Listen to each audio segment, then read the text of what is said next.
In this video, I'm going to be going over the top 10 must-have cards right now in NBA 2K23 Myteam. What I do mean by a must-have card is cards that I feel like on a specific lineup, whether it's a budget squad, a god squad, or just most teams in the game, cards that you guys should be having on your lineups. You know, in my opinion, some of the best cards for budget teams, god squads, and then just mid-level teams as well. So Ricky Davis is the perfect example, in my opinion, of a must-have card. He can play on the best team in the game, but he's only 90,000 MT. I'm not saying he can play on a budget squad, but he can play on most people's teams. I would say most people have 90,000 MT to spend on a shooting guard. Now, if you guys don't have that much, obviously, like I said, I'll have some budget options that I do think are really good must-have cards for budget teams, but it's not going to be ranked in order. So I'm not saying Ricky Davis is the best must-have card or the worst in the game, just going to be top 10 in general. So Ricky Davis, like I said, 90,000 MT for, in my opinion, a top 3 shooting guard in the game. Even if you guys don't think he's top 3, I feel like most people will agree he's got to be top 5 just because of his offense and his playmaking ability,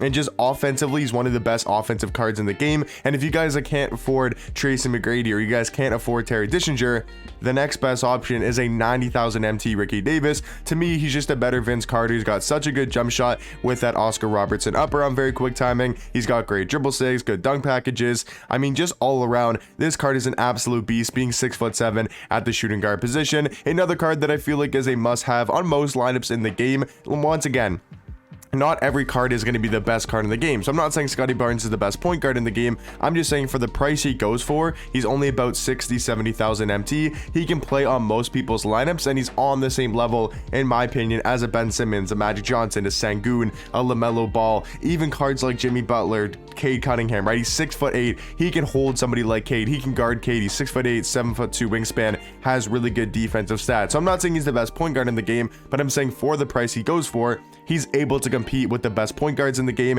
and he's super cheap compared to the, you know, 400,000 MT for Booker, 500,000 MT for Cade, whatever they do go for. But yeah, he's going to be a great defender, you know, has tons of Hall of Fame defensive badges, including Anchor, Challenger, Clamps, Glove, Menace, Off-Ball Pest, and Workhorse as well. He's also got Hall of Fame Clamp Breaker, Quick First Step, and he's got some really good dribble saves. They actually juiced out his dribble moves. He's got the MJ dribble style. He's got the Steve Francis size up, the best size up in the game, and then he's also got the John Wall escape, which is one of the better escapes in the game. So other than his jump shot, I mean, it's even not that bad of a release once you get used to it, but overall, Scotty Barnes, I do feel like is a must-have card. Another must-have card for most people's lineups is going to be the Galaxy Jonathan Isaac, and the reason is he's probably the best or second best defender to put on a Tracy McGrady, to put on a Terry Dischinger, to put even on a card like a Devin Booker. He's going to be one of the best locks in the game. In my opinion, it's between Jonathan Isaac, maybe Jeremy Shohan, but for cards that are actually like super elite, I think it's between Jonathan Isaac and between Bill Russell. And Bill Russell's like 350,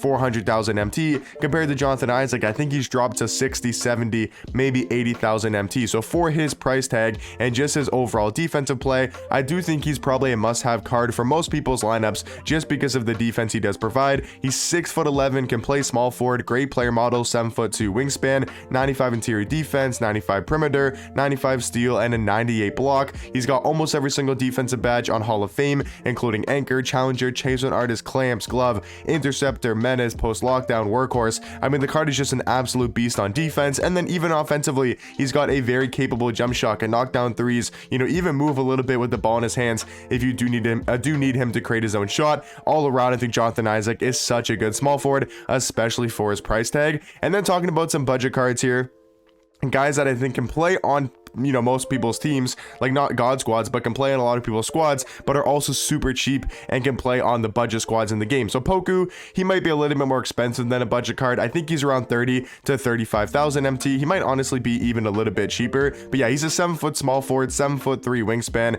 I mean, the card's stats are super well rounded for your 7-foot small forward. The fact that he's got 90 in almost every single category is super nice to have. And then you take a look at the animations. They gave him some really good dribble saves, including the John Wall size up, escape, and then the Tracy McGrady size up. He's got a good jump shot.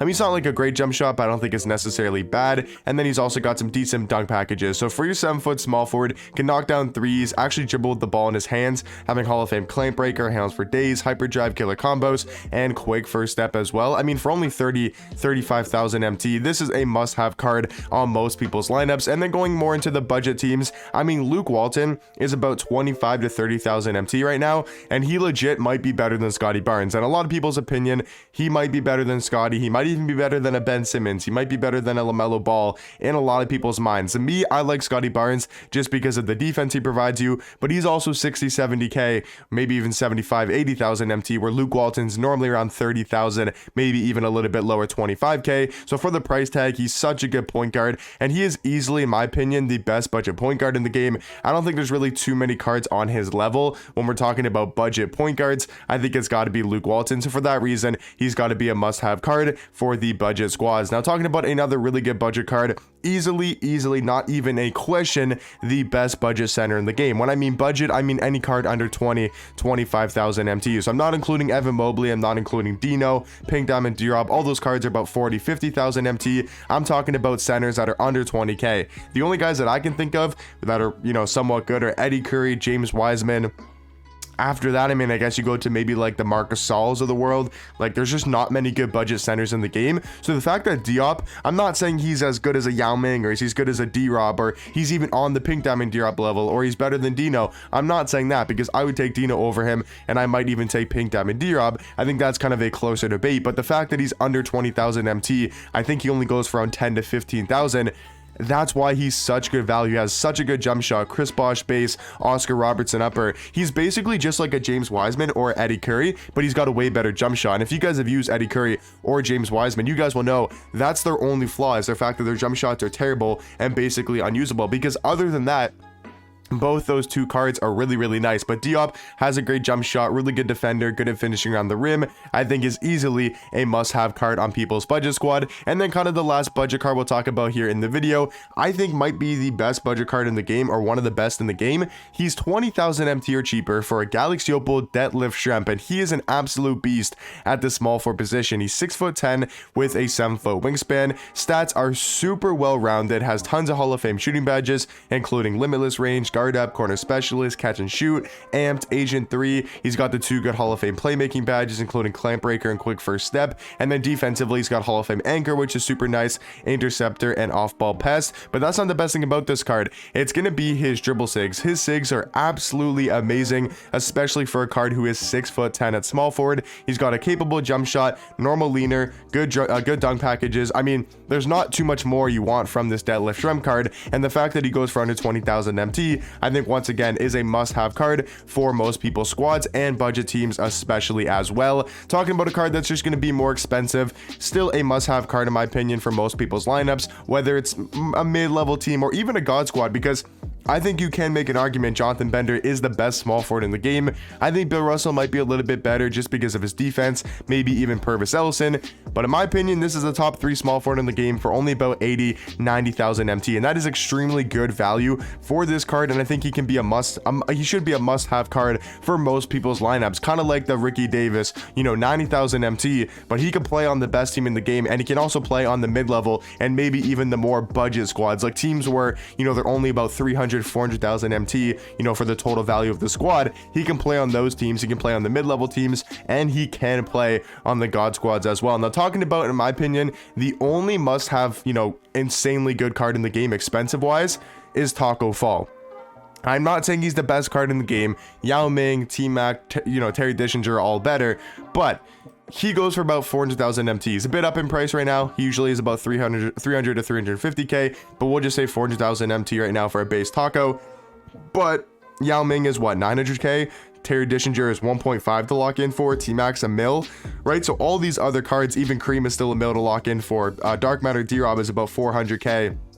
And I think Taco's a better card than D-Rob. Kristaps is like 700,000 MT. Maybe he's dropped a little bit in price, but all of those cards are so much more expensive. And I think the only must-have like expensive card in the game is this Pink Diamond Taco. He can guard any power forward, center, or in the game. Like whether it's a Yao Ming, whether it's a Kareem, whether it's a Dikembe, whether it's a Kristaps, a D-Rob, all of these cards he can guard, whether it's at power forward or center. So his versatility, you know, for your expensive card is super nice to have. Like he's my only expensive card on my team. Like, my next expensive, I think, is Vince Carter, who's about 90,000 MT, or Scotty Barnes. Like, I just have Taco Fall and then a bunch of good, like, you know, Ricky Davis's, you know, Scotty Barnes, Jonathan Isaacs around Taco Fall, because he's such a game changer in my team right now. And then the final card I do want to talk about is going to be a bunch of different cards, and I like to do these for the must-have videos. It's just going to be some really good free cards in the game, just to go over them really quickly. So Glenn Rice, an amazing free card. He's 6'7", really good offensively. And then if you guys go to the season 5 rewards, we can also talk about, I know these cards are hard to get, but Purvis Ellison, Danny Ferry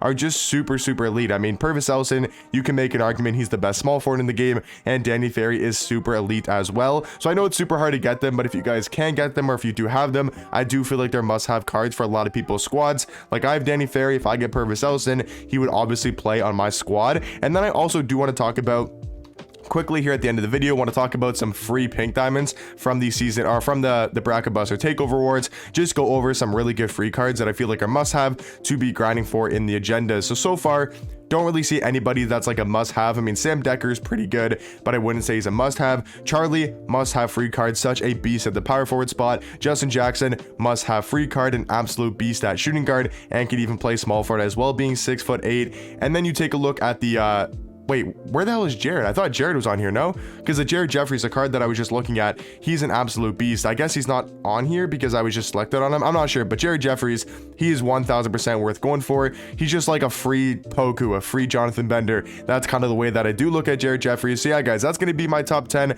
must-have cards in the game right now for that 10th and final spot. It's just a bunch of good free cards in the game, whether it's a Glenn Rice, a Purvis Ellison, you know, a Jared Jeffries, a Sam Decker, a Justin Jackson, you know, all of these great cards in the game. I do think are worth grinding for and must have free cards. But let me know in the comment section down below, what do you guys think about my top 10? Maybe let me know some other really good cards in the game that you guys think are must have for budget squads, god squads, or just any teams in general. But hopefully you guys did enjoy, and I'll catch you guys in the next one. Peace.